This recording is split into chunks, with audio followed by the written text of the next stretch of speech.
By the time Amber and I were dating for 4 months, we kind of knew that we wanted to spend the rest of our lives together. I mean, whenever we first found out she was pregnant, she was very excited. She took 2 pregnancy tests early in the morning, and then she came back running into the room, jumped on the bed, jumped on me, told me she was pregnant. She was always very cautious about what she was putting in her body and giving Elias. She wanted to make sure that Elias had all of the right things going into him, and she did a really good job at that. If Amber was white, Amber would be here. Amber would have got attention. Amber would have got standard care if she were white. Amber did not receive standard care, and that's the problem.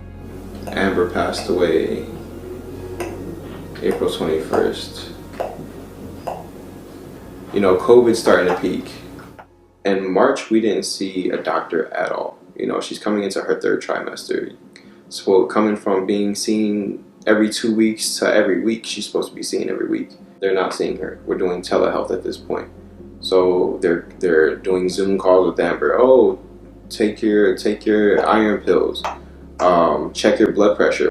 The more I study, there's this repetitive cycle where when it comes to Black, brown, indigenous, that valuable information is failed to be delivered, which is exactly what happened to Amber. There were at least 5 doctors signing off on her paperwork as her platelet levels are dropping, and they're not making us aware. The only reason why we found out is because in March we faced so much negligence that we decided that we were going to hire midwives and doulas instead, someone that could be more attentive to Amber. The midwives told us straight up, hey, her platelet levels are dropping bad. This is dangerous. She needs to be seen immediately. They turned us down because she was high risk. She was supposed to meet with her high risk doctor April 24th because that doctor had canceled the other high risk appointment. Amber passed away April 21st, 3 days before the appointment.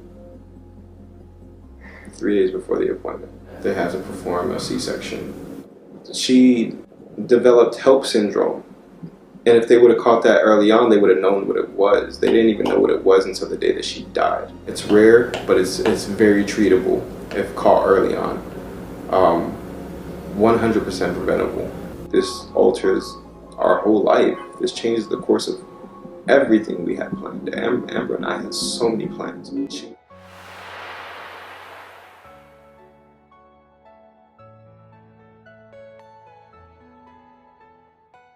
Hello everyone, welcome back to my channel. Today's story will be about Amber Rose Isaac. This is Surviving Maternity, the Black Edition.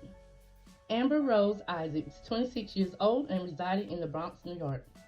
Amber had a bachelor's degree in psychology and was studying for a master's degree in business development at Concordia College.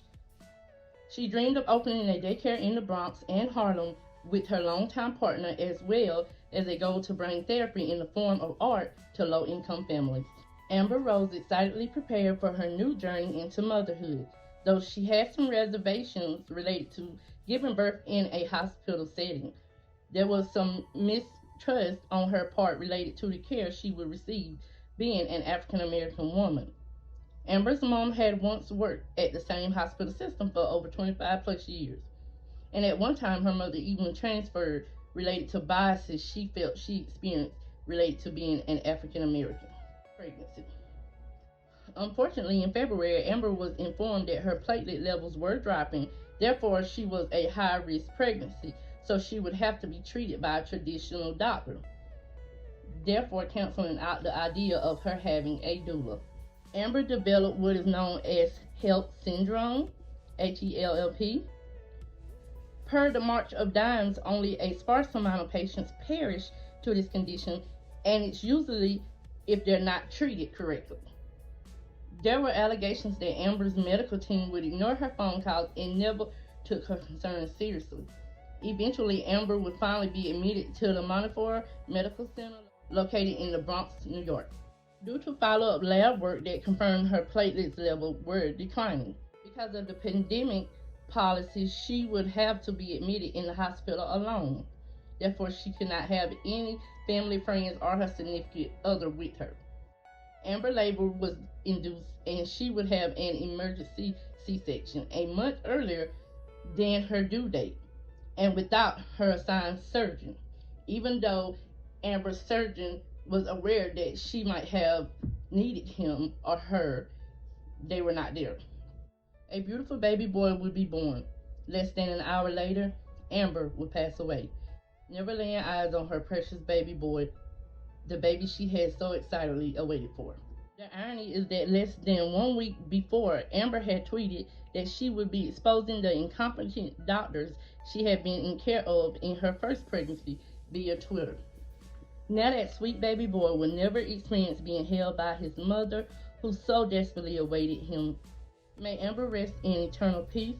To my viewers, if you feel that your healthcare professional do not have your best interests in mind, please don't think twice about getting another healthcare provider. It could mean the difference between life or death. You can always get another healthcare provider, but you can't get another life. And your kids can't get another mother or father or grandma or whatever the situation may be and the person you may be to them. This has been part 5 of a 5-part series called Surviving Maternity, the Black Edition. Stay vigilant, stay safe. Thanks for your support, and I'll see you in my next video. Bye.